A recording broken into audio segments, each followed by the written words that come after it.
Welcome to Bods, Crabcakes, and Sports, where husky middle-aged men share insight on the latest Baltimore sports news. From the bank to the yard and beyond, we're breaking down the Ravens, Orioles, Terps, and more. Baltimore's best sports podcast starts right now.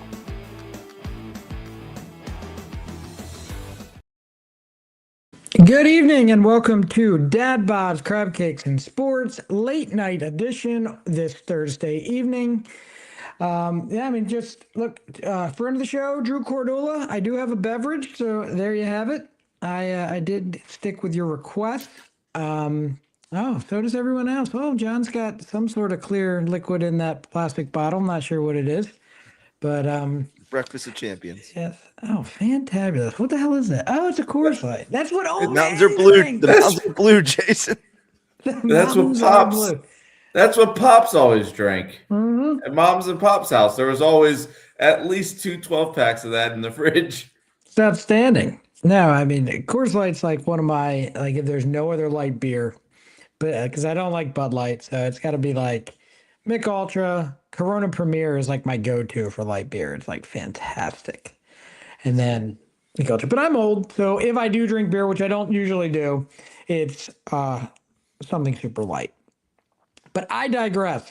So, as we were coming on the air here, Kyle Tucker just signed with the Los Angeles Dodgers. So I know we have an order of things we're doing in this show, but Kyle Tucker did the Dodgers strike again, Mike. The Dodgers strike again. That's unbelievable. Did you get the numbers? Was I saw like 4 years, 240? Is that $60 million a year? Oh, come on. Now, Juan Soto is a $60 million a year player based on his first year. I'm not so sure Kyle Tucker, again, the Batman, the Robin to everyone's Batman. He doesn't even have to be he'd be the third best hitter on that team. But that's insane. Yeah, John, I really thought there would have possibly been a reunion with Bellinger if, like, all else failed. I actually didn't know what I expected with Tucker. I know that John's prediction that Kyle Tucker would be an Oriole did not happen. That was your original prediction. My prediction that he would go to the Blue Jays, I thought that was a done deal. I guess, guys, I'll start with you, John. That opens the door for Bo Bichette.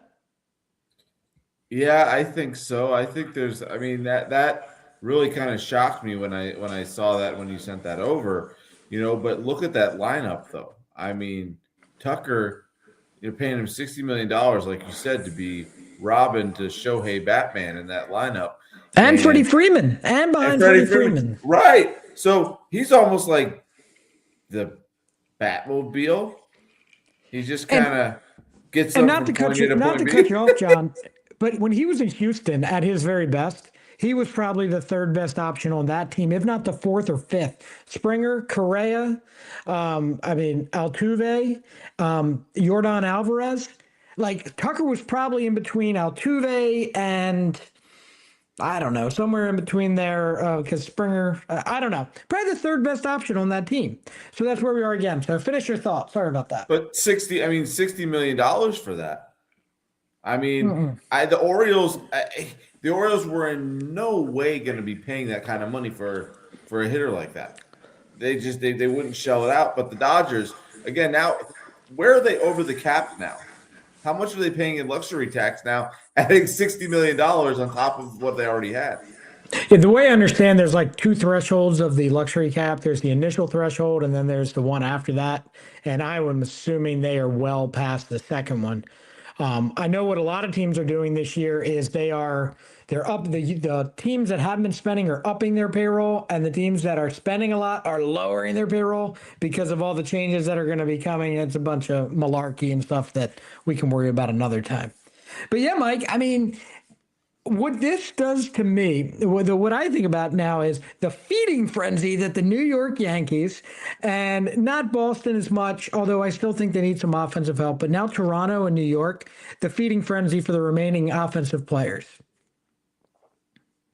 Yeah, I mean, I think it sets up for a pretty interesting end to the offseason because the Yankees and the Mets can't stay pat with what they have going into the season. And when you talk about the Red Sox, they just signed Ranger Suarez. The big thing for me is like, do they leapfrog the Orioles at this point with that starting rotation? With the Red Sox signing Ranger, that they're much deeper in the starting rotation. They look really good. I think the Yankees are going to end up signing Cody Bellinger. I mean, I can see a world where somebody else gets nervous, like the Mets, and jumps on that. But I think Bellinger ends up in the Yankee pinstripes, and then Bo Bichette. I mean, John, is that an option for the Red Sox? Maybe. Like, I'm just curious, to see Red Sox, Blue Jays, Yankees bidding war for Bo Bichette. Man, I don't think the nice thing is the Orioles don't have to play in that market for that player.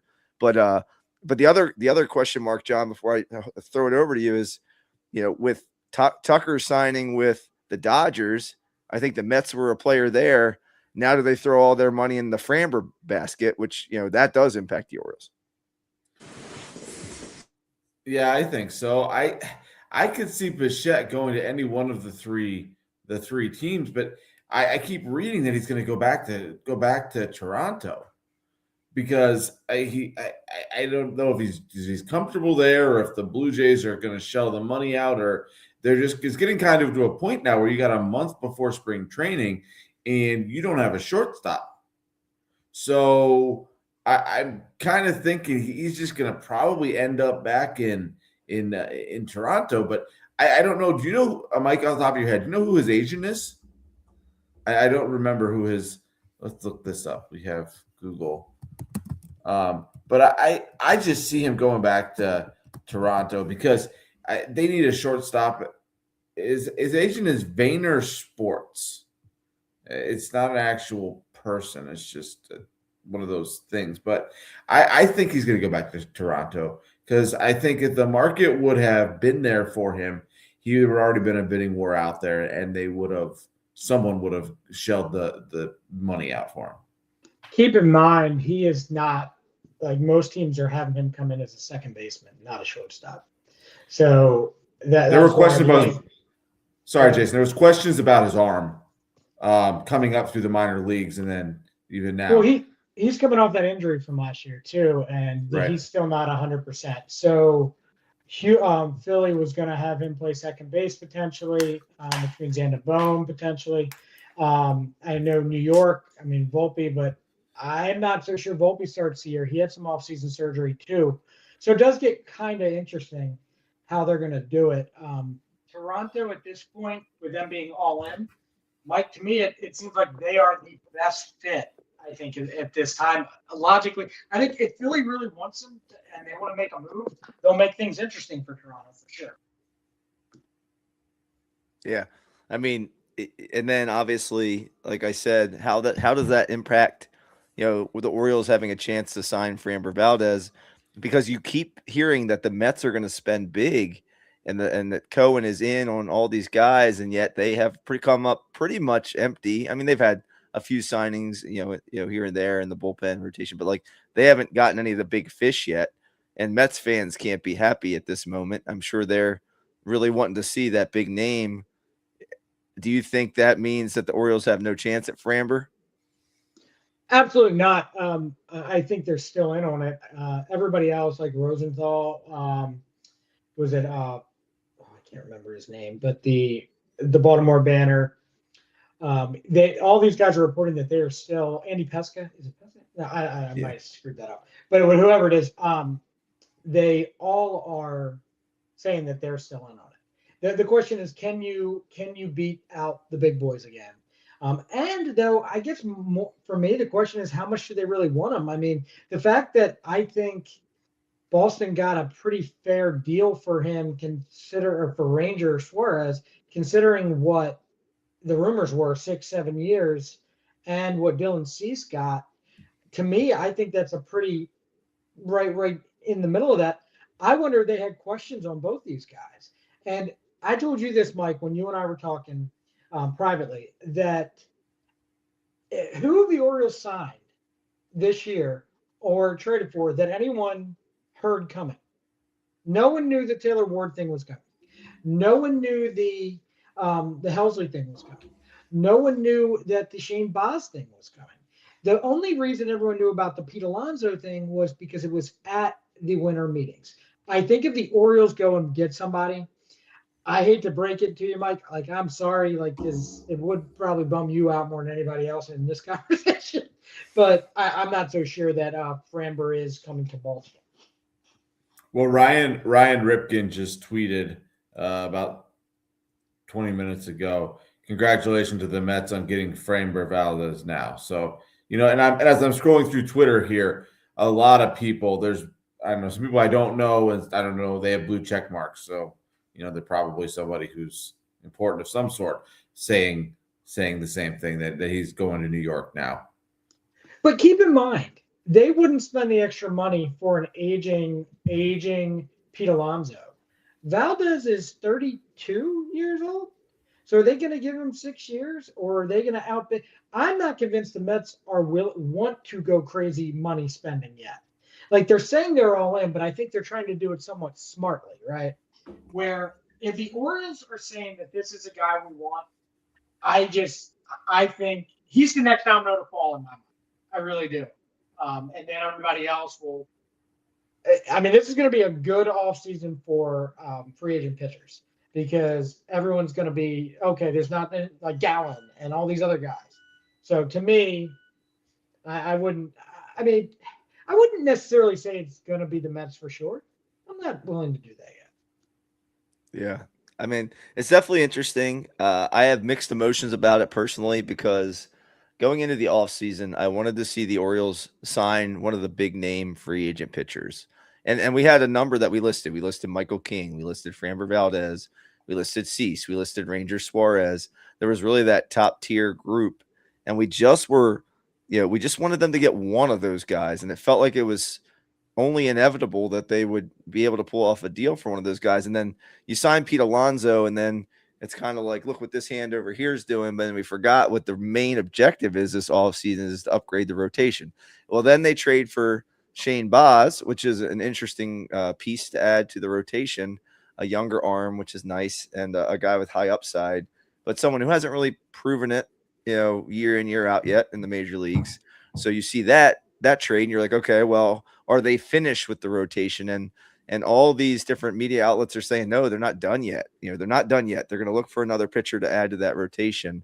And to me, the further we get along, it seems to me like, a Zach Gallen type, or one of those guys who isn't quite Bassett, or one of these guys who isn't quite to that top end, is going to end up here, unless, like you said, Jason, there's a trade to be had that we just aren't going to hear about till it happens, kind of like the Shane Boz deal was, where all of a sudden, you find out that, Mackenzie Gore's in Baltimore, or if you find out Freddie Peralta's in Baltimore. I mean, those are some of the names, but maybe there's a name we haven't even talked about that they're thinking about that ends up in Baltimore. To me, like I said, I'm disappointed that they didn't get one of those top end free agent guys, but the market is what it is. I thought the Suarez deal was fine. If they could have gotten Suarez or Framber or Cease or any of those guys for that 5-year, $28 million, somewhere in there, I'd have been happy with it. But if you can get, like I've said all along, if you can get like a Skubal, if you can get a better pitcher, and you can get an extension done, and you're going to pay a lot of money for a pitcher anyway, if you don't believe in the guy, don't give him the deal. So if you don't believe in Framber and he's that guy, don't give him that money. I'd rather see you trade for someone you believe in, maybe give up a prospect or two, and give that guy is going to get the job done the deal. So that's the one thing I would say. I think that I just keep coming back that I do think it's somebody that nobody's talking about. I do think that this makes things interesting now. At the beginning of all of this, I wasn't so sure that the Twins were going to do anything because they had new ownership. So I don't know if they want to deal off their two top pitchers. But with the desperation now around the league for pitching from several teams, I mean, Weathers from the Marlins just went for a good package from New York. I mean, a good pitcher coming off, like last year was his first foolish season off of Tommy John. I mean, I'm a fan. But so to me, I wouldn't rule out the Twins all of a sudden getting back into it. It'll cost a haul, but I mean, it might be worth it. The Mariners, I know that they have some young guys they want to work into that rotation. So I don't think it's Brian Wu or Gilbert, but maybe Bryce Miller, maybe George Kirby, at something along those lines. Just names that you might not think of. I know they're going to throw out like Pavetta, and I don't think the Orioles signed Gallen. Or going back to that, so I heard you guys saying that because of the pick. It's not the guy I want to lose a pick over. I don't think taking a chance on a rebound. Not me. Although I do believe that their pick would be like a second round pick at this point. It's your second highest pick that you have. Yeah, I don't know, man. I guess Washington with Gore still open. Just trying to, like I said, Sale a couple days ago. I mean, a couple weeks ago, just kind of thinking that was a possibility. I don't know. So, okay. I mean, don't count on hope yet, guys. If we're still there, there's still some options. Like, it could be a cool trade happen. I don't know. I don't know. Okay. I like cool trades. I'm good with I do that. too. All right. Well, somehow the Ravens, even though they are done playing football, have still stolen all of the media in Baltimore because they are in a head coaching search.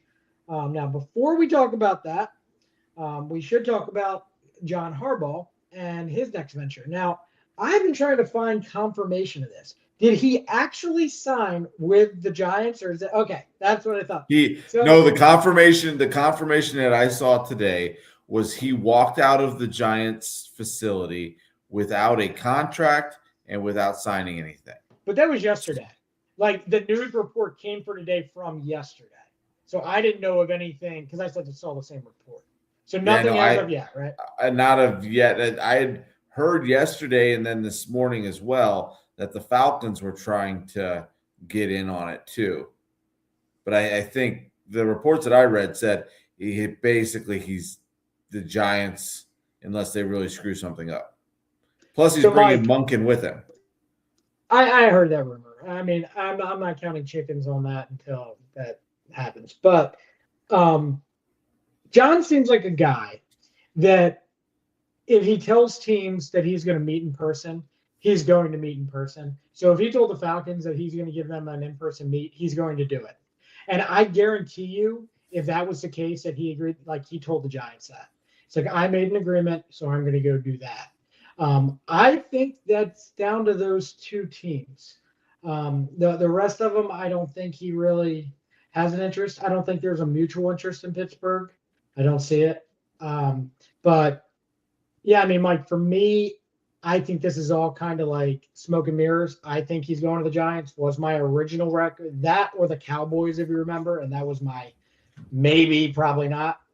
So to me, Giants, good for them.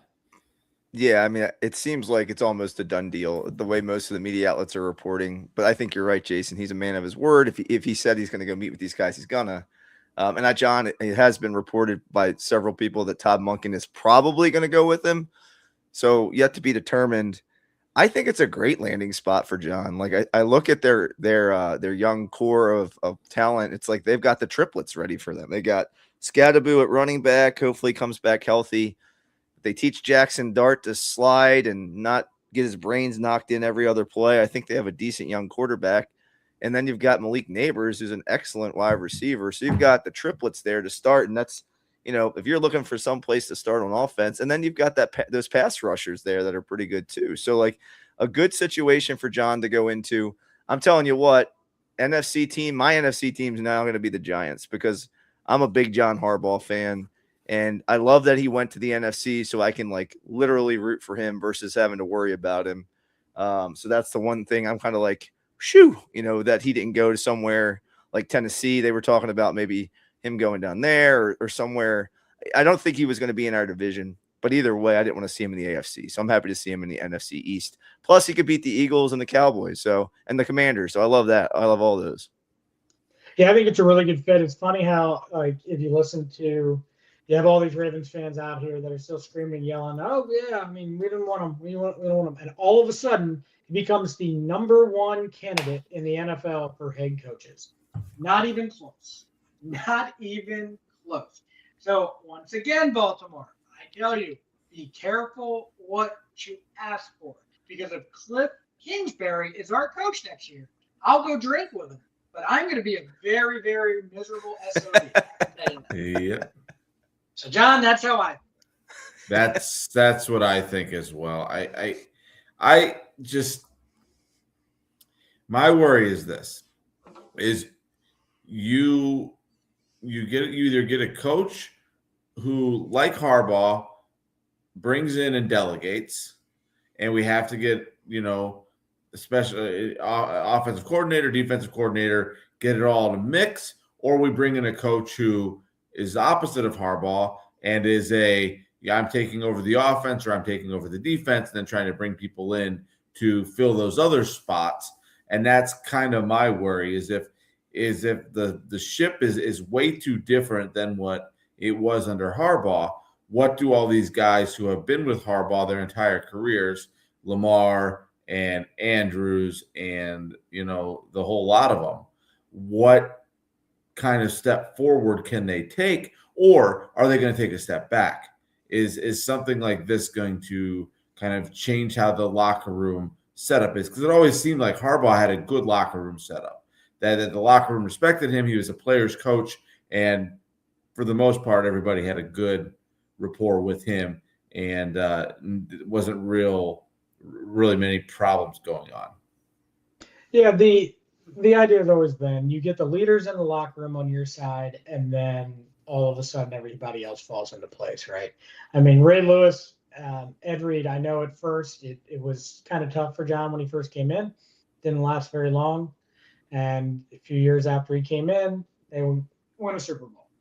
So I'm not saying that's going to happen with this next coach, but I mean, as far as John goes, obviously I wish him well. Mike and I, John, feel very, very strongly that we understand the move. We don't like the move. And again, I do warn you that the grass is not always greener. I don't know how many more damn cliches I can say tonight, but I'm just saying it's frustrating. And I mean, let's just go. There's quite the list of people that they've interviewed, guys. Quite the list so far. Very interesting. I mean, from Matt Nagy to Kevin Stefanski. Oh my gosh. Jim Schwartz, Brian Flores, Mike McDaniel, Anthony Weaver. Mike, I can turn myself into liking some of these guys, but I'm not like there isn't one guy necessarily yet that's jumping off the page. No. And I don't know if you guys listened to Steve Bisciotti and Eric DaCosta in the press conference that they had the other day.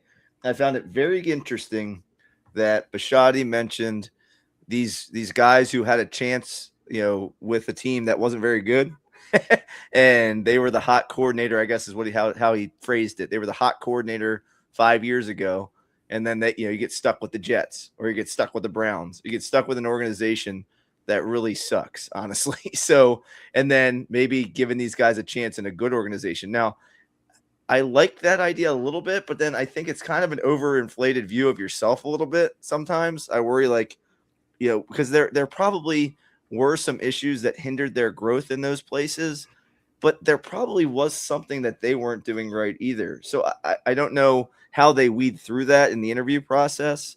There are a couple guys that intrigue me. Like I said, I'm up for a defensive coach. I would like to see the defense really get reworked.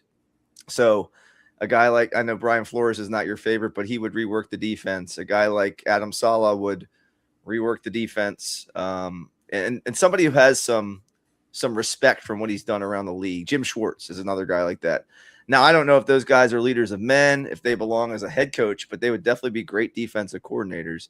That's the problem I'm seeing right now is all these guys would be great coordinators, but I haven't seen one that I really love just to lead the Ravens locker room. And so that's what John had done very, very well. I'm curious about the offensive guys. I like Stefanski. I really do, actually. I know that you guys kind of rolled your eyes a little bit, but to me, he at least, he was won coach of the year twice in Cleveland. I mean, I think that means something because the Browns, gosh, that was kind of a dumpster fire until, Barry took over as GM there, and their quarterback room hasn't always been very stable. So for him to have some success there, I think is an indicator of his ability to run an offense. So at worst, I think Stefanski should be at least considered maybe for one of the offensive coordinator spots. But again, Jason, I'm with you. I don't love the names that are out there on this list. to me, there's a great list of coordinators out there, but I haven't seen a head coach. I know in 105.7 they talked about, is it Steelchis or Spielchis? He's the guy who was the passing game coordinator in the LA Rams.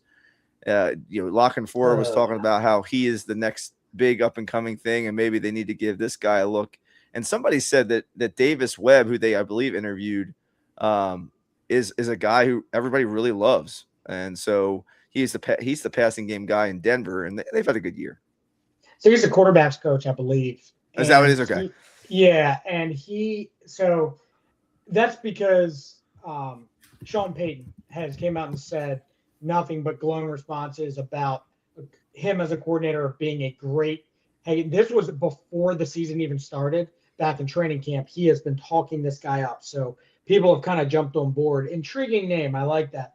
As far as Stefanski, Mike, just to give you my views on it, but it's not that I have a problem with it.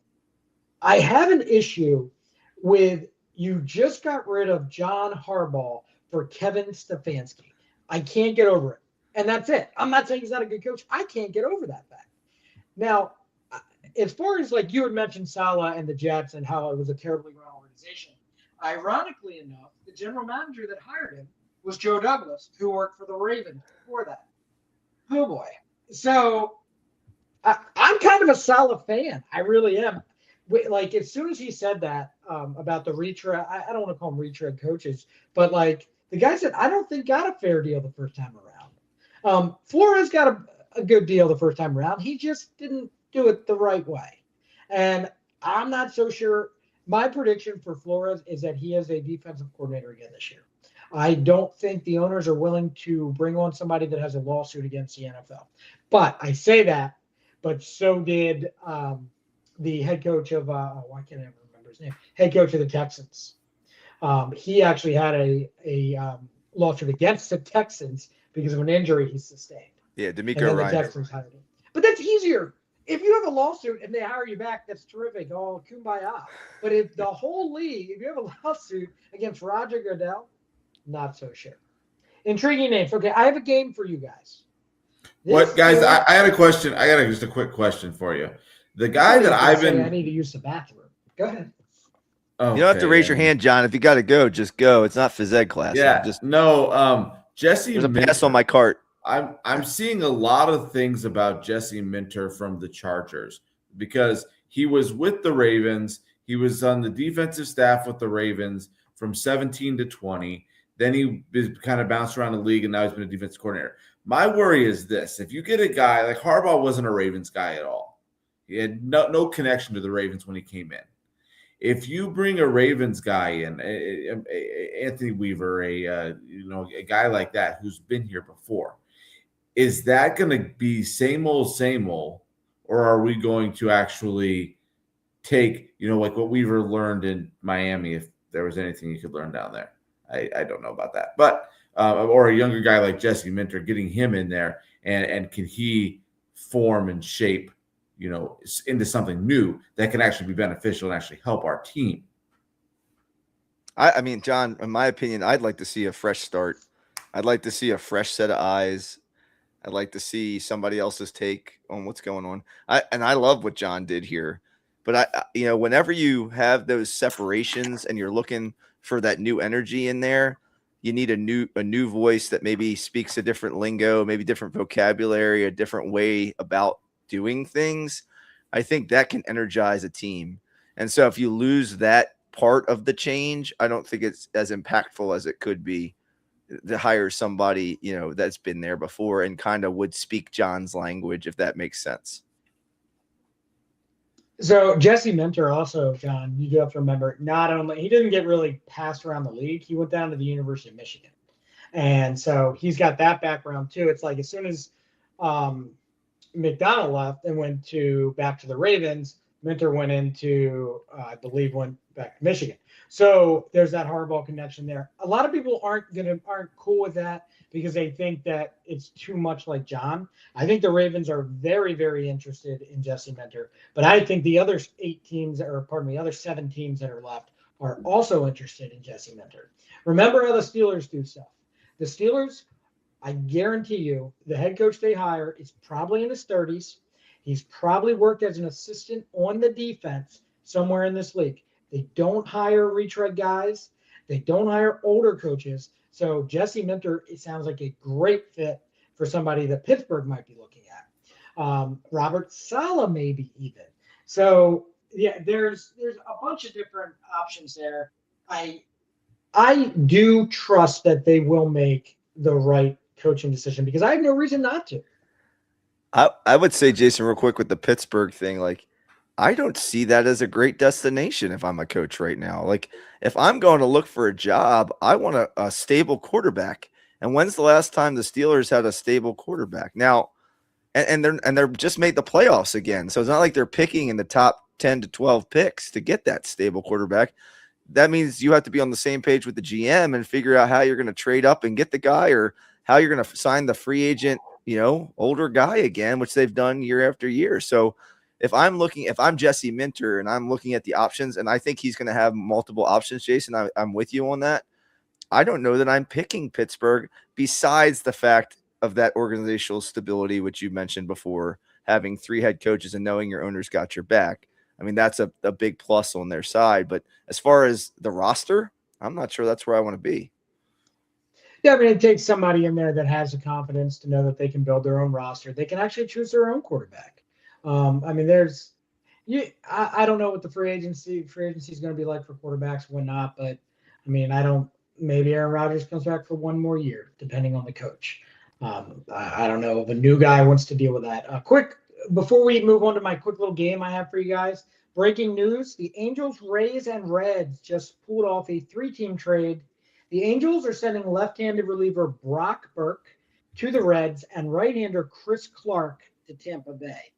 The Rays are trading outfitter Josh Lowe to the Angels, and the Reds are sending Gavin Lux to Tampa. Very interesting. I thought the Rays had a lot. We're very excited about Josh Lowe. Now I feel lied to. Okay, we're playing a quick game. Jason, Gavin Lux was the Dodgers guy for a while, right? The Dodgers top prospect for a while.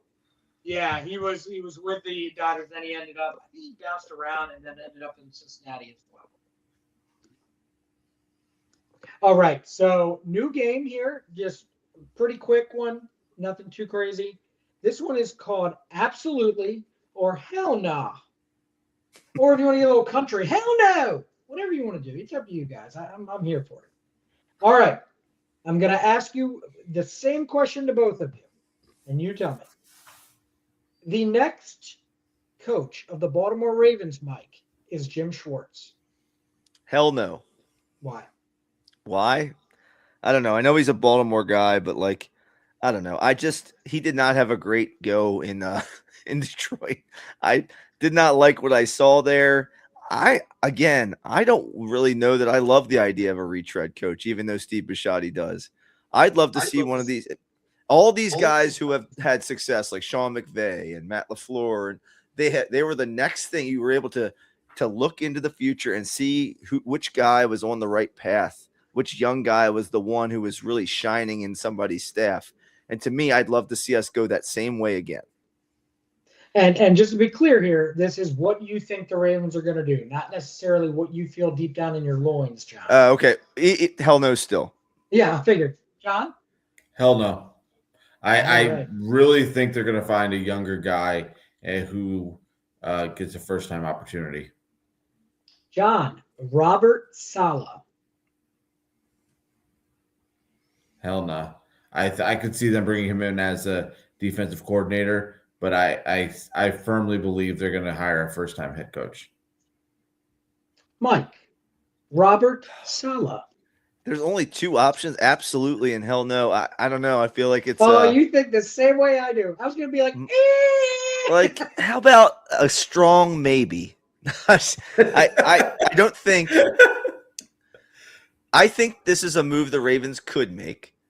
And I think this is a move, if the Ravens make, he's better than some of the other candidates I see. I think he's in the top half of the candidates that are available. But I don't think he's my number 1 choice. I think he's more of an option than everyone thinks he is. That's all I'm going to say about it because I don't really know that much about it. Matt Nagy, Mike. I can't Hell no. stop laughing. Why is he even on the list? I don't even know why you interviewed this guy. Do you Just to be remember clear, I did Chicago? not interview him. Okay. I mean, do you remember what it looked like? People have this. Now, you're talking to one of the guys. My wife can say, remember when I told you this yesterday? And I'll be like, not really. But I remember Matt Nagy and how horrible it was and how bad it looked in Chicago. Like, it was so bad. No, don't get him anywhere near the castle. Hell no. Well done, John. Chicago, the Bears. That's what I'm rooting for this week is the Bears. All right. Don't worry that this may or may not piss me off based on your response. But, John, Brian Flores. Let's go absolutely. Let's go. I think if they're going to bring a retread guy up here, he's a good defensive coach. He has the experience, and I think he'll get the respect of the players in the locker room. Mike, will I be doing the show with just you going forward, or am I going to do it by myself? I mean, it might be you. I think he's in the Saleh range for me. I actually prefer Saleh to Flores, but I think I wouldn't be disgruntled. I'd be gruntled. I wouldn't be disgruntled. I'd be in that middle grunt of the old. But I think I like that he's a Mike Tomlin guy. I like that he's a defensive guy. He's got that going for him. And I like that he's been in multiple places. So he's got a few things going for him that I do like. I think he could take care of the defense. He would have to be paired with an offensive mind that would be really, really awesome for me to be happy about that hire. Mike McDaniel. Hell no. Sorry. Like, you can't run a team. If you want to bring him in as an offensive coordinator, fine. He can do the three-ring circus thing and be the Lamar whisperer and all that.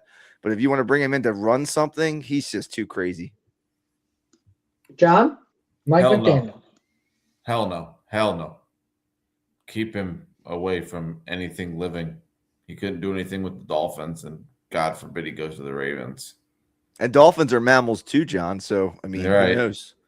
Right. That's why I said anything living. The Dolphins or the Ravens. Or the Eagles. John, Clint Kubiak. That's a tough one.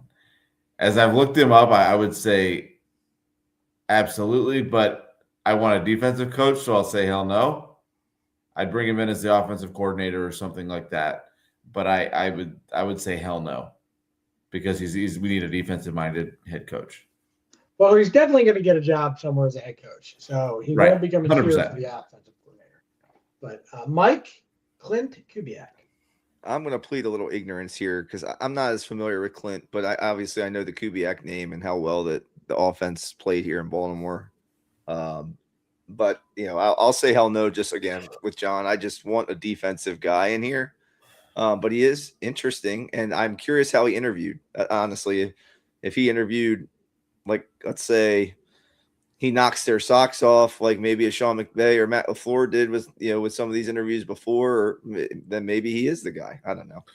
But here's the thing, guys. Remember, we brought Brian Billick in straight out of Minnesota, and we had the best defense of all time.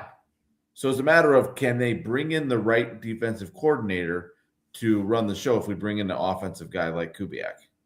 Well, and the defensive coordinator was already in place before Brian Billick got here. Now, I will say, I'm going to paint you a little picture of possibilities. Again, no real truth behind this. Just think about this. So Clint Kubiak takes his first head coaching job. Who's a better offensive coordinator than his father, who has no desire to be an NFL head coach anymore? The reason he had to step back was because of the stress level and the health problems he was having. That when he didn't have that, the only reason he took the job here in Baltimore is because there was no stress, and all of a sudden Denver comes knocking. So he goes back to Denver on a whole revamp, and they win the Super Bowl. So then you bring in Dennison to be your quarterbacks coach all of a sudden. So now you have two guys that have already been in this organization, and their son who's very young, and then he's coming from Seattle, who has one of the best defensive-minded head coaches, and you take one of his lieutenants with you on your way out. Just saying. I just thought of all that on the fly, so I'm now in favor of that. But okay. Last one, I guess. Oh, Anthony. That can't be Mike because Mike's got his hands in his. It's got to be John. I'll do Anthony Weaver. Mike, Anthony Weaver. No, thank you. I mean, hell no. I'm good. John? Hell no. I like, as I said before, I don't know if it's good to bring in a familiar face. John, the next head coach of the Baltimore Ravens is Clint Kubiak. Mike. The next head coach of the Baltimore Ravens is I'm gonna say Davis Webb. Oh, I like it. See, you're doing that thing where you know that Bisciotti before hired someone that wasn't necessarily a coordinator, and he struck gold. I get it. I've thought it through about 1,000,000 times, and it's definitely a possibility. Have they even interviewed him yet? I think they did. I had to look. That list, and they were talking about this week. Is like, do you remember like all these social media posts with everyone you're interviewing? What happened to like I'm secretly interviewing this guy and nobody knows about it? It doesn't happen anymore. They did interview him by the NFL to garner more attention and whatnot.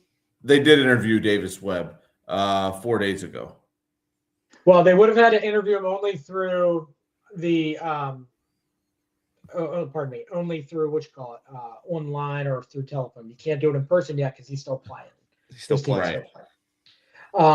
Very interesting. I think I talked myself into Clint Kubiak in that whole situation, but I don't know. The Ravens think like Jason. Probably a good thing the Ravens think like Jason. I'm going to say that the whole reason Steve Bisciotti brought that thing up the other day was to kind of just lay the foundation. Gut chance here says Robert Saleh is the next head coach of the Baltimore Ravens. And we'll see what happens. Oh, that was fantastic. All right. Mike, you have a little game of your own for us. The rundown, I believe. Yeah. It's not a game, Jason. You guys are just on the spot to answer some questions. So take a sip of that juice. Hopefully it'll help you come up with some exciting answers. John, are you ready for the rundown? I see you're yawning, so clearly you're as interested as always. All right. I'm very interested, Mike. I'm ready to go. I've been up since 4:30 this morning. Let's go. That's cute. All right, here we go. The one thing the Ravens need to do to become a Super Bowl contender next year is, John. Bring in an offensive coordinator who's going to call run plays and keep Derrick Henry on the field. Jason. Build the trenches through free agency and the draft. Completely revamp it. Chicago did it. There's so many teams I can say here them name it. Rebuild your trenches on both sides. The Red Sox signed Ranger Suarez this week to a 5-year, $26 million per year deal. Does that allow the Red Sox, in your mind, to leapfrog the Orioles in the AL East as far as where you think they would fall right now if I asked you to rank teams? Jason, start with you. No, I don't, actually, because I'm not convinced that Sonny Gray, their other acquisition, is someone that can stay healthy for a whole year. He's kind of lost a step. Ranger, I believe, 140, 150 innings. He was great in the playoffs. And I mean, he puts up good numbers there. I mean, great for that rotation, but I don't know if it's that kick yet. I still have them making an offensive move still and doing some more there, and then that might kick them over if the Orioles stand pat. John? I would have to agree with Jason there. I think the Red Sox make another big bat acquisition or something like that, they would. But I think right now it's pretty even with the Orioles just up a little bit. Okay. All right. You might want to get your little pencil or pen out here. I'm going to give you 5 names, and I want you to put them in order of blame from most to least. Who is to blame for the Ravens disappointing season this year. Eric DeCosta, John Harbaugh, Todd Monken, Zach Orr, or Lamar Jackson. So I want you to rank them from the most to blame and then the least to blame as the last name that you give me. Does that make sense? All right. They're nodding their head for everyone of you listening at home. So I think it makes sense to them. All right, John, we're going to start with you on this one. Who is most to blame? I think DaCosta. Okay. Go ahead down your list. So the most to blame is DaCosta. Then it's Monken. Then it's Orr. Then it's Harbaugh. And then at the bottom of the list is Jackson. Because, look, Jackson early in the season, we had 40-some-odd points against the Bills. Couldn't finish the game. If you score 30 points. So the guy who got fired is fourth on your list. Is that correct? Yes. Okay, just checking. All right, Jason. Yeah, he's fourth on my list. He shouldn't have I got started fired. writing this down before you even gave any of the names. So what I wrote down was Eric DeCosta by far is number one. I've been very adamant this whole time that it was crap the way that this roster was constructed, mainly on the offensive line. You can't do anything about Matabike like getting injured because he was a big part of that. So I give him kind of a little pass on that one. But yeah, him by far. John Harbaugh too, because you have to. It's got to start up top, right? It's not necessarily his fault, but if we're really ordering blame there, he comes number two for me because he's in charge. You don't get credit for the wins, but you get blamed for the losses. Or is number three for me. Cannot start off a season that slow 2 years in a row. And this year he did it again, put them in a big hole before they figured out stuff. And I'm not even sure if they would have figured it out if they wouldn't have had a crappy schedule because it helped build their confidence. He Britney Spears'd it. Oops, he did it again. You know what I'm saying? So I hope he lands on his feet because I'm a huge Zach Orr fan. Really does. I hope he ends up on John Harbaugh's staff as some sort of consultant. I don't know. Lamar Jackson is four for me.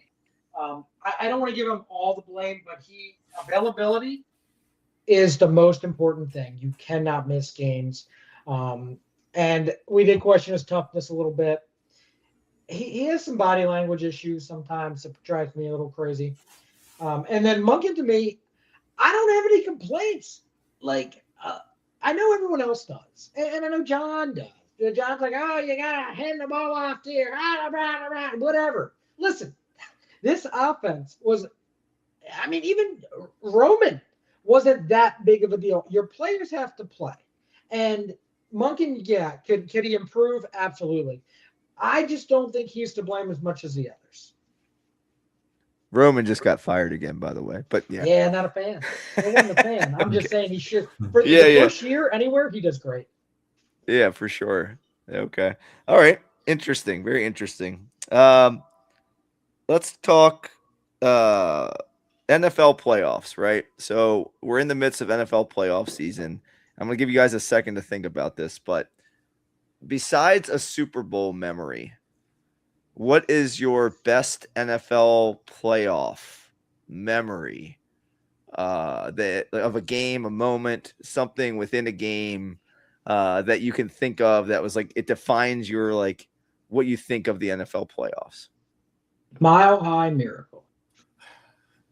Hi, John. Okay. That's why I said it first. Ha ha. Joe Flacco to Jacoby Jones behind the Denver secondary that forgot what it was supposed to do. Since Jason took the Mile High Miracle, I'm gonna go with the goose fall on top of Rich Gannon. Yeah, Rich doesn't know where he is anymore since then. Mike, what about you? What's yours? I'm curious. What's yours? Steve says the Mile High Miracle as well. So I was trying to think a little more than just Ravens, and I was thinking about the Music City Miracle, the Y-check pass, that throwback pass against the Bills with like no time basically left. The forward pass, that one. Well, that's a matter of perspective. Yeah, they didn't have all these challenges and replays and a million things back then. But I guess poor Buffalo just adds to a history of their playoff woes. But that's one that came to mind immediately for me. And then the one in Minneapolis with Stephon Diggs, that one was one that came to my head as well.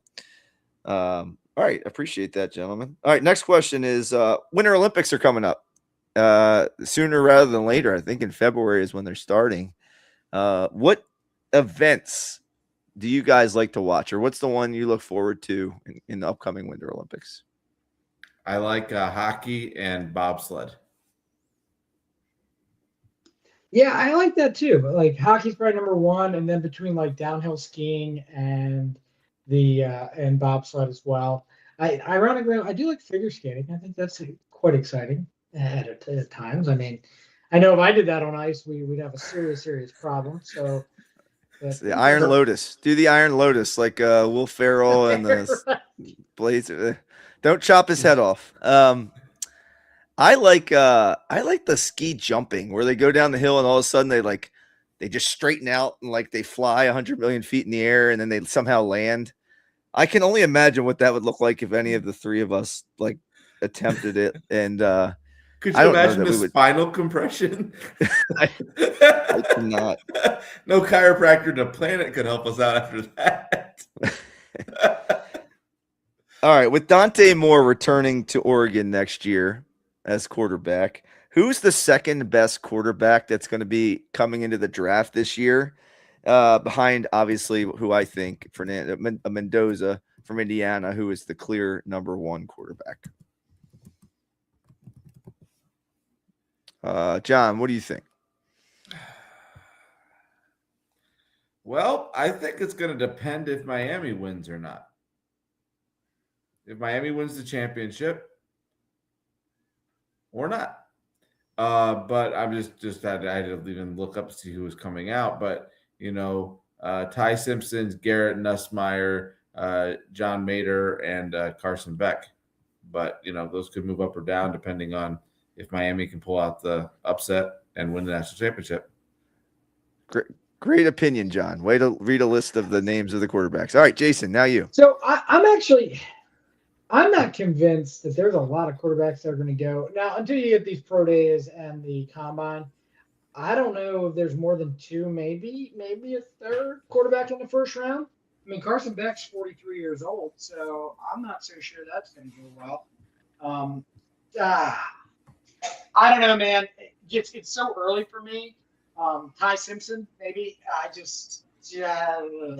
If you're making me make a decision, I say Ty Simpson, but yeah, Carson Beck's a good quarterback. I just don't know. Chambly, maybe. I don't know, but I think the fact that we're having to figure that out tells me that maybe there's only one, maybe that should be at least in the early first round, which isn't the case. There will be at least a couple because teams are so desperate to find a quarterback that guys will pick those guys above where they probably should be valued. I had a friend of mine who's a Jets fan. I was talking to him at work the other day, and he was just disappointed that Dante Moore went back because he thought, maybe the Jets at number 2 could grab on to him. And then, with what's left now, he's not excited for a Ty Simpson or a Chambly. He thinks they should wait to the second or third round and maybe try to find somebody there and maybe grab a veteran in free agency. So it's interesting to see how these decisions impact players. And Ty Simpson turned down $6.5 million, I believe, to go into the NFL draft, which is so interesting how much of a reversal that is from what things used to be. All right, next question for the rundown. The Orioles announced a Tupac bobblehead night versus the Oakland Athletics. I don't know if you guys saw the bobblehead, yeah? If you could have one bobblehead of anybody that the Orioles would give out, it could be whoever you wanted it to be, who would it be? Oh, man, I don't know. That's a great question. Tupac's pretty cool. You know what? I would love to see this bobblehead. Like,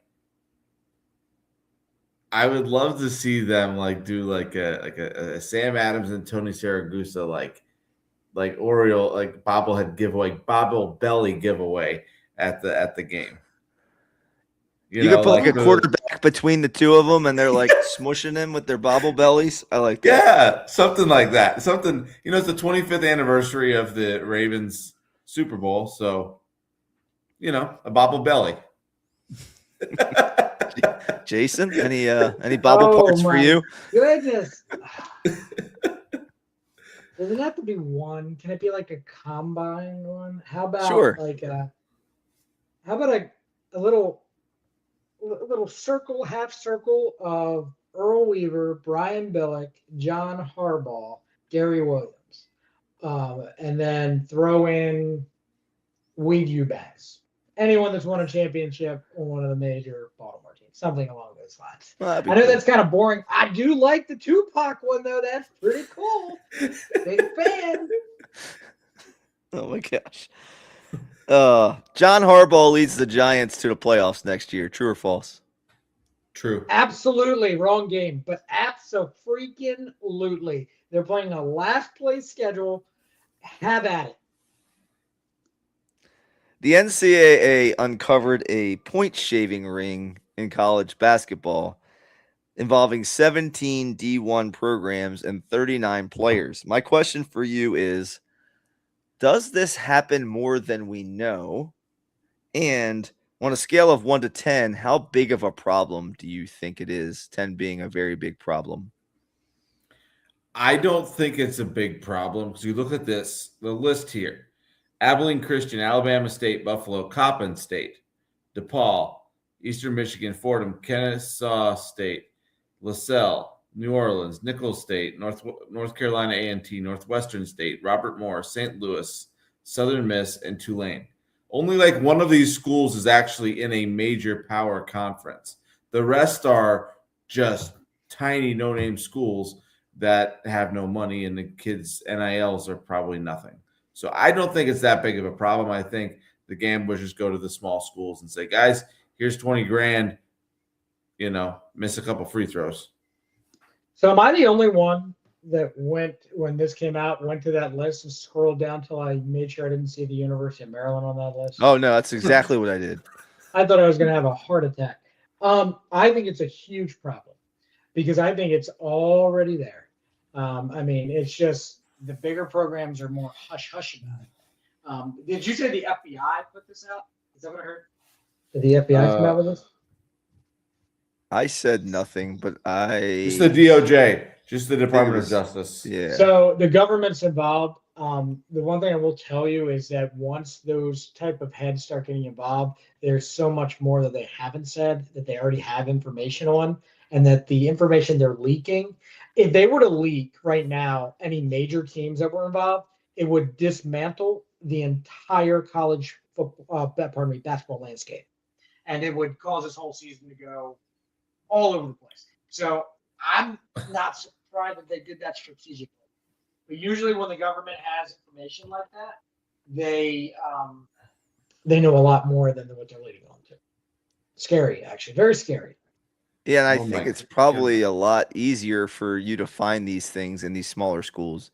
Like, I feel like there's layers that you have to go through to get into some of these things at the bigger schools, and a lot more cover and money and those types of things involved at these bigger name schools. But that's a good point, Jason. Indiana versus Miami Monday night for the national championship down in Florida, where you guys are. What do you see happening in that game? Jason, let's start with you on this one. Well, who do you want to win, first of all, Mike? Indiana, no doubt. So then you want me to cheer for Miami, because I have said that Indiana was going to basically lose every time out. I think I can safely say now that they're the best team in college football. They have been since day one this year, essentially. Maybe not day one, because I don't know what improvements they've made. But Miami, that's a good story so far. Carson Beck, great story. Indiana's a lot for that team. So I'm going to go ahead and say Indiana wins. I think we'll fight for the cream and crimson to the glory of old IU. And Indiana's it's going to be a blowout. I don't think I never know what he says, Mike. I never know. Yeah, he said something about cream, but I thought he gave that up. So I thought he was working on his dad bod. But whatever. Now, John, I hope you're right. I hope you fight for that cream and that crimson and take care of business. I think what a cool story. If I would have told you 10 years ago that Indiana University football has a chance to win a national championship, nobody would have believed it. I mean, they were a perennial loser in the Big Ten year in, year out, like bottom 5 team, if not worse. So for this to happen is kind of a story of hope for maybe a school like Maryland that one day it's possible. One day. All right. Last question in the old rundown for you guys. I have a list of pending Ravens free agents. Okay. I want you to tell me one free agent that is a must keep and one free agent that is a must go. Okay. So one must keep, one must go. Here's the list. Unrestricted free agents: Tyler Linderbaum, Patrick Ricard, Kyle Van Noy, Charlie Kohler, Isaiah Likely, Alohi Gilman, Draymond Jones, DeAndre Hopkins, Jordan Stout, Ardarius Washington, Tylon Wallace, Joseph Noteboom, David Ajabo, Chidobe Awuzie, Taven Brown, Brent Urban, Jake Hummel, Tyler Huntley, and Daniel Fa'alalele. One has to stay, one has to go. Falele's Go gone. first. Send Falele to the trash heap of history. It's tough because there's three that we have to resign. We have to resign Linderbaum, we have to resign Ricard, and we have to resign Kohler. I think out of the three, I'd say that Ricard is probably the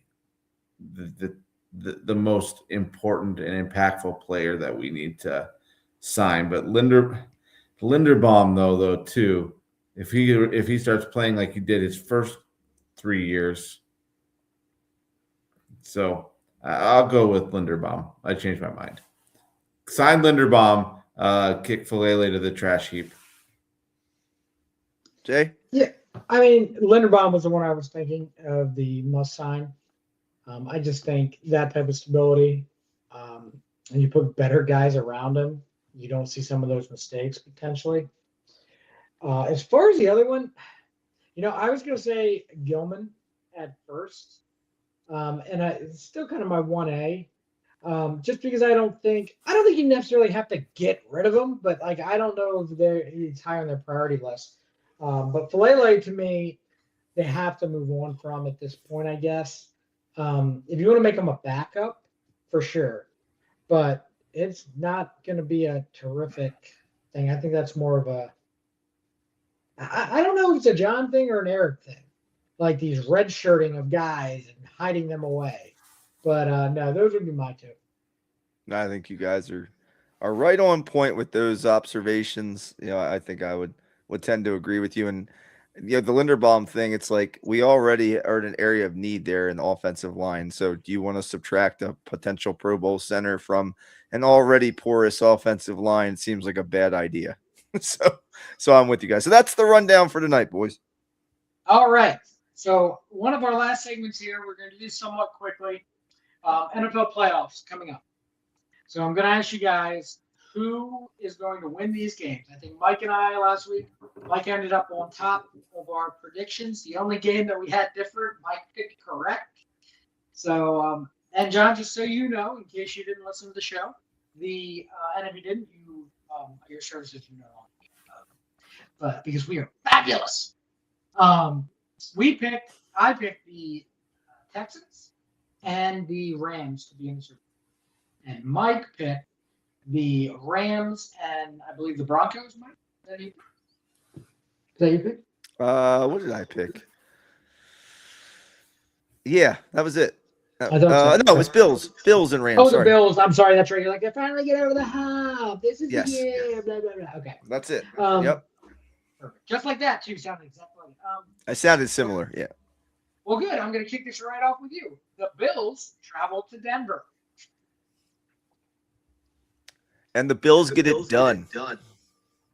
That's what I think, because I just think Josh Allen is the best quarterback standing. And so if we go on Barely. that theory of the guy who's been there, yeah, well, you know what? I'll take a hobbled Josh Allen just like I'll take a hobbled Lamar over many, many quarterbacks in the NFL. I think it's a tough place to play. It's going to be a really good game. I'm excited to see that game. John? I will go with the Broncos. I think the home field advantage at Mile High. I don't know what the weather's supposed to be like, but that place can be very, very tricky to play if it's a little bit, adverse weather conditions. I am going to go. So I think what happens here, besides defense playing well in the playoffs and that being a key, coaches with experience. So I'm going to go with the Broncos because I think that's what plays up the best. And then San Francisco against Seattle, visiting Seattle, John. Sea Chickens. Mike. Man, that's it's hard to beat the 12th man. I mean, up in Seattle. So, gosh, but they have Sam Darnold. I go back and forth. This will be a tough one. I heard that Fred Warner is not going to play. He's trending back, and hopefully maybe by the end of the playoffs he might get out on the field. You got a Brock Purdy, Christian McCaffrey, and a bunch of receivers without George Kittle. I think that hurts them immensely in the possession kind of game. So I'm going to go Seattle with the home field advantage and the Kittle injury. Yeah, Kittle injury is a big thing, but Tonjes has stepped up every single game that Kittle's been out. It goes back to me for the experience in coaching in the playoffs. And, I mean, Shanahan's been to several Super Bowls already, hasn't won them. But, I mean, this time of year he coaches his best, and I'm going to go with San Francisco. I really do. I wanted to pick them last week. I just couldn't pull the trigger. If you guys remember, they were my Super Bowl pick. Them and the Ravens. Clearly, one was wrong. The other one here, Houston, visiting the Patriots, Mike. I think originally I picked the Patriots, but man, that Houston defense is on fire. Like, that might be watching both those defenses play last week. I think the under might be a nice play this weekend, but I'm going to pick Houston. I think they finally get past the second round. John? I think Houston. I like Houston a lot, and I think they have what it takes to get and win the Super Bowl. It upsets me deeply that we're all going to agree on this, but I'm taking Houston because they're my Super Bowl pick. Defense plays, boys. Defense plays. Both head coaches, same good amount of experience in the playoffs. You have a rookie, second-year quarterback.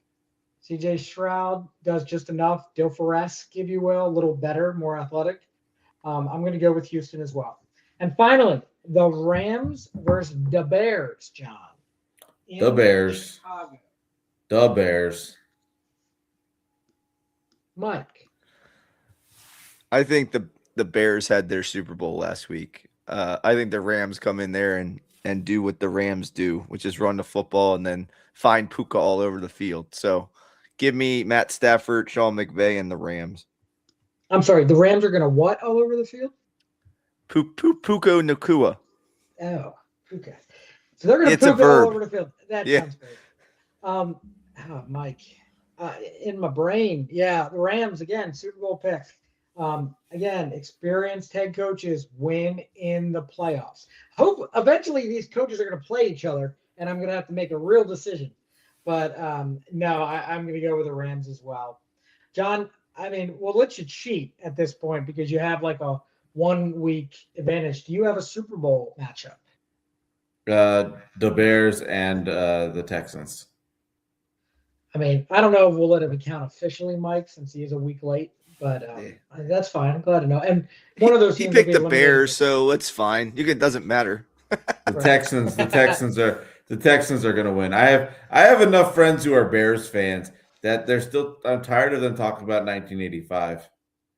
So they need Well, to. I'm glad you have friends. That's good to know. Listen. So last segment of the night, quickly, John in left field. I got a good one. I got a good one for you guys tonight. This one is very good. Will you let me explain? So this is where we give John free will and autonomy to take over his own segment for a few minutes. If he wants to include us, that's fine. If not, no big deal. And just, what's on John? Like whether he's interested in dating Paul Skeens again, whether I don't know, whatever he wants to do. John, you go ahead and take the floor. Okay, so tonight's is about a car dealer. If the three of us, well, I do work at a car dealer, but if you two worked at a car dealer, and if some of our favorite Ravens work at a car dealer, how that would be. So, Jason, if Jason worked at a car dealer, he would definitely be put as the guy who kind of sits in the back and is never finishing his list of tasks because he's always complaining that somebody screwed him out of a deal and he had to split a deal with somebody and he just kind of doesn't know how to really deal with the customers. And then Mike is the teacher. He goes way too in depth with everything, and by the time he's done speaking and teaching the children or the customers about the car, they've already walked out the door. So then the Ravens. So Lamar Jackson, you come in looking for like a basic car, a used car, and then somehow you walk out with a $130,000 Lincoln Navigator, and you lowered your payment. He is Houdini. Mark Andrews is like an elite minivan salesman. He doesn't say minivan. He says space, comfort, and shaggin' wagon. You resist, but somehow he still hauls you in, and you still purchase the minivan that he has so eloquently made out to be an amazing investment. Kyle Hamilton is your know-it-all. He does everything. He knows what you want before you ask for it. 4-wheel drive, blind spot monitoring, front crash avoidance, the safety package you didn't know you need. Kyle Hamilton is there to answer all your questions. You spend more money, but you feel smarter. Roquan Smith, you don't sit down. He looks at you, you stop negotiating, you stop talking, and you buy the car without him even saying one word to you. And the last one, Patrick freaking Ricard. Pat Ricard is not selling you a vehicle. He's assigning you a vehicle. You start with, yeah, I was thinking maybe. He cuts you off. Truck, black, tow package. No test drive, no safety features, just a big ball of cash rolled right up to the finance office. Pat says, this will protect your family. And you're like, say less. That truck has never broken down. It never will. It might outlive you.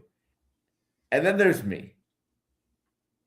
I've lost some weight, feeling good, put on some muscle, just enough confidence to lead the team to victory by selling all of the cars at the dealership today. But still, not quite as good as Pat Ricard. That's my dad confidence. That's Baltimore confidence. And that's me way out in left field.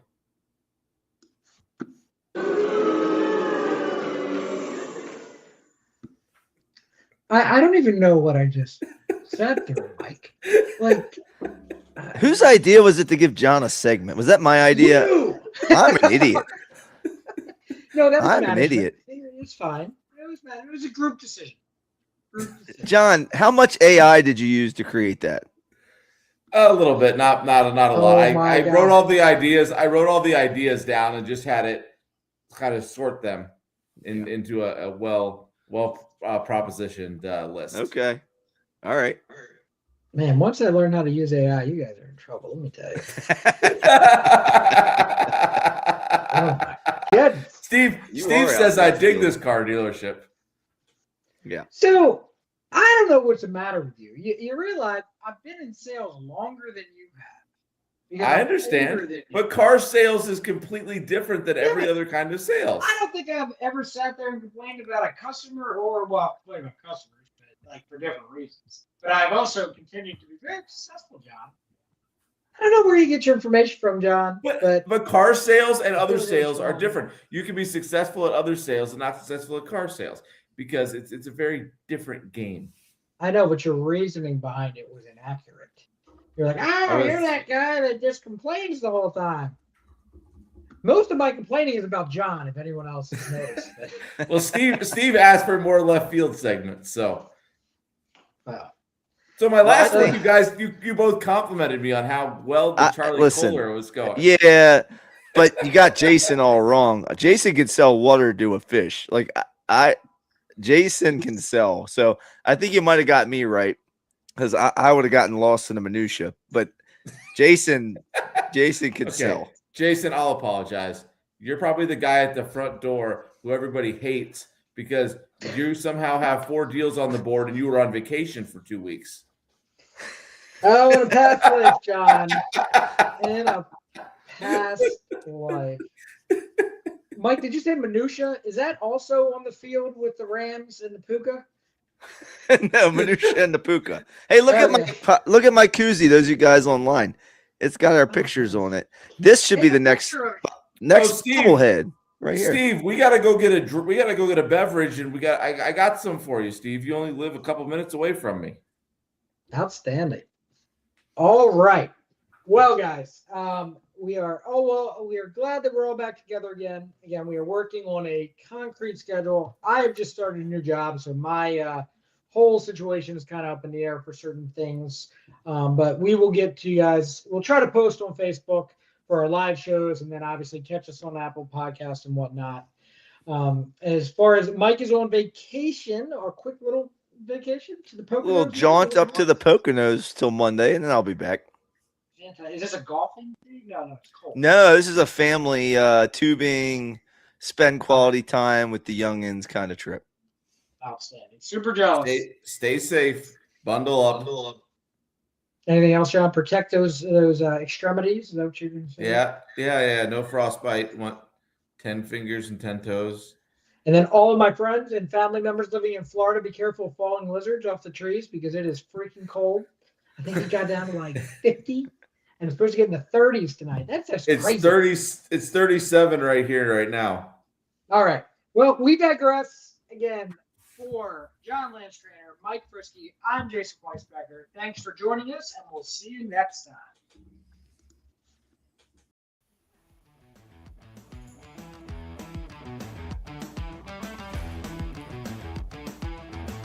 Don't forget to subscribe to Dad Bods, Crabcakes, and Sports on Red Circle, Apple Podcasts, Spotify, Amazon, or wherever you get your free podcasts. And while you're at it, leave us a review. It really helps us out. We're trying to spread the good word about Baltimore sports far and wide. Follow us on social media for more behind-the-scenes actions, memes, and bad sports takes. You can find us at Dad Bods, Crabcakes, and Sports on Instagram, and Dad Bods, Crabcakes, and Sports on our Facebook page. Until next time, keep rocking those dad bods, eating those crab cakes, and never miss the game.